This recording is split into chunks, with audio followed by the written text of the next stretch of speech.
बुद्ध ने कहा है, यह छोटा सा गणित याद रखो कि कभी कभी ऐसा होता है कि आज हमें लगता है कि इसमें खूब सुख है और हमें यह दिखाई भी पड़ता है कि अगर इसका त्याग कर दें तो अनंत गुना सुख हो सकता है। लेकिन वह कल होगा तो हम आज के ही सुख को पकड़ लेते हैं, कल के अनंत गुने को छोड़ देते हैं। इसलिए हम दीन रह जाते हैं, दरिद्र रह जाते हैं। समझो कि तुम्हारे पास मुट्ठी भर अन्न है, तुम आज खा लो उसे तो थोड़ा सा सुख मिलेगा। लेकिन अगर तुम इसे बो दोगे तो शायद 2-4 महीने प्रतीक्षा करनी पड़ेगी।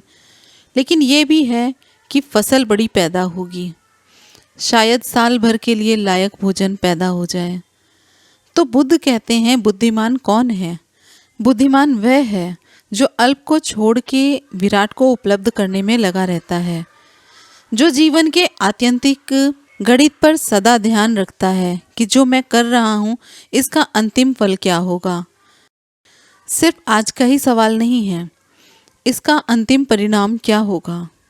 स्वभावतः उस दिन जब बुद्ध शंख के नाम के ब्राह्मण थे, थोड़ी अड़चन हुई होगी। अगर जैनों के मंदिर में गए होंगे तो हिंदुओं ने कहा होगा, तू वहाँ क्यों जाता है? ब्राह्मण थे, कष्ट हुआ होगा। अगर हिंदुओं के मंदिर में गए होंगे तो जैनों ने भी कहा होगा कि तू हमारे मंदिर में आता है, अब वहाँ क्यों जाता है? कष्ट हुआ होगा। गांव में शायद पागल भी समझे जाते होंगे। तुम जरा ये सोचो कि तुम सब मंदिर मस्जिद में जाकर नमस्कार क्यों करते हो? लोग समझेंगे तुम्हारा दिमाग खराब हो गया है। जिनका दिमाग खराब है वे समझेंगे तुम्हारा दिमाग खराब हो गया। कष्ट हुआ होगा, प्रतिष्ठा गंवाई होगी, लोगों ने पागल समझा होगा। लेकिन बुद्ध कहते हैं वो छोटा सा त्याग था। क्या फर्क पड़ता है कि लोगों ने पागल समझा? क्या फर्क पड़ता है अगर लोग समझते हैं कि मैं पागल नहीं हूँ?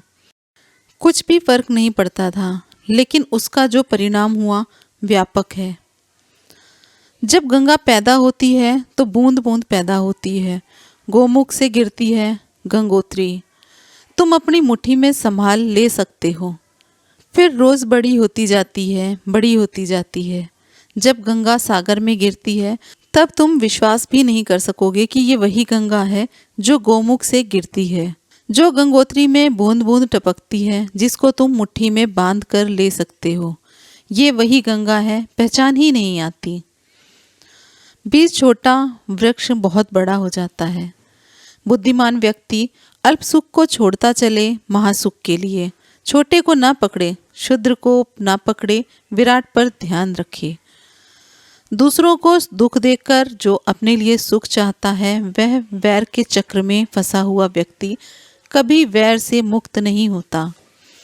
और बुद्ध ने कहा है, सुख तो सभी चाहते हैं, मगर सुख की चाह में एक बात ख्याल रखना। पहला सूत्र, अल्प सुख को छोड़ देना महासुख के लिए। और दूसरा सूत्र, सुख तो चाहना, लेकिन दूसरों के दुख पर तुम्हारा सुख निर्भर ना हो। दूसरों के दुख पर आधारित सुख तुम्हें अनंत दुख में ही ले जाएगा, महादुख में ले जाएगा। हम जो जीवन में दुख भोग रहे हैं वह हमने कभी न कभी उन सुखों की आकांक्षा में पैदा कर लिए थे, जिनके कारण हमें दूसरों को दुख देना पड़ा था। दूसरों के लिए खोदे गए गड्ढे एक दिन स्वयं को गिराते हैं।